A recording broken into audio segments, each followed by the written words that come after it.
Thank you for sharing your thoughts. And I'm excited now to maybe explore with you some of the ideas that you might have jotted down, but we'll certainly be able to come back to these ideas when we meet in the virtual classroom later on.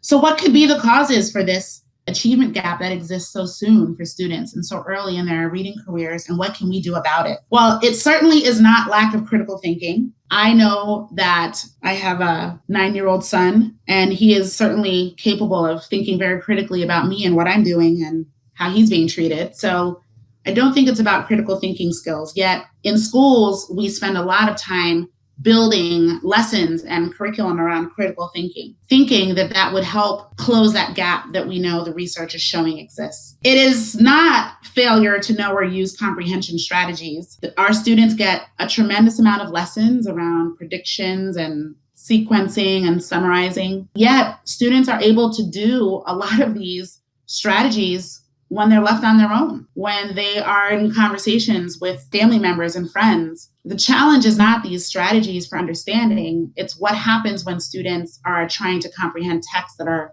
way above their reading level, where the challenges happen. So we could teach a lot of skills and strategies and still maybe never get to the place where we've been able to close this gap in K-12 education. And finally, this failure to master the standards is another strategy in K-12 that we've seen. Systems built around standards and aligned instruction, and every single lesson has to have a standard to it. And we've been doing that now for about 20 years, and to no avail, because the research is showing those gaps still exist. So we can try to intermediate with critical thinking. We can try to focus on comprehension strategies.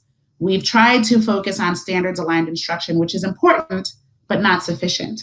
So what are the causes? Where do we really see the reasons why students are struggling as early as 1st and 3rd grade and continue to struggle? All right, I'm going to give you some instructions on a little quick quiz that we are going to take. It'll be another opportunity to pause the video and do work. So I'm going to talk through the instructions with you first, and then give you the time you need to complete the activity in just a moment. So the quick quiz is essentially called Which is Harder? And I'm going to give you 2 questions and examples, and you're going to let me know which of them was the most difficult and why. The first question says, restate the following sentence in your own words. So students will have to do a pretty, in terms of Bloom's taxonomy, this question is rated very low on Bloom's taxonomy. Anytime you have to restate something in your own words or recall information, essentially that's considered low level complexity in terms of the task. Here's a task. Restate the following sentence in your own words, and I'm going to show you the sentence. Before I show you the sentence, though, I'm going to say that the question, the sentence I'm going to show you, the following question, and the following task all will be available to you in the resource section. So when I cue you to go to the resource section, you're going to pause the video and you're going to see everything that I just explained on the screen. So don't you worry. So the first task will be restate the following sentence in your own words. And here's the sentence. I'm not even going to bother to read it. You will have a few minutes on your own to read it. But the question is, which one is more difficult?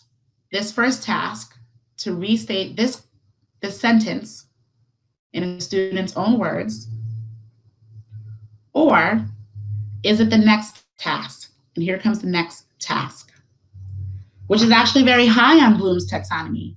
This is now asking students to read the following passage, then write a letter to the editor defending the moral values the main character displays with regards to animals. This is what would normally be like a synthesis question on Bloom's taxonomy, way high, where students have to read information, synthesize the information, and make a judgment or opinion on their own. And here is the reading passage that students now have to do that for. Again, I'm not going to spend the time to read this to you. You can quickly scan it. You'll be able to access the full text and the task when I cue you to go to the resource section. Now off to your task. Which question was easier? Was it the first question, to restate the sentence in their own words? Or was it the second question, requiring students to synthesize information? At this time, I'm going to ask you to pause your video. You will have 10 minutes to go to the resource section in the Blackboard classroom, and you will find the quick quiz resource in that folder. You can open up the resource, you can read the quick passages, and then you will have an opportunity to make your decision. Which task was harder? And I will ask you then to share your response in the discussion board when you have got that complete.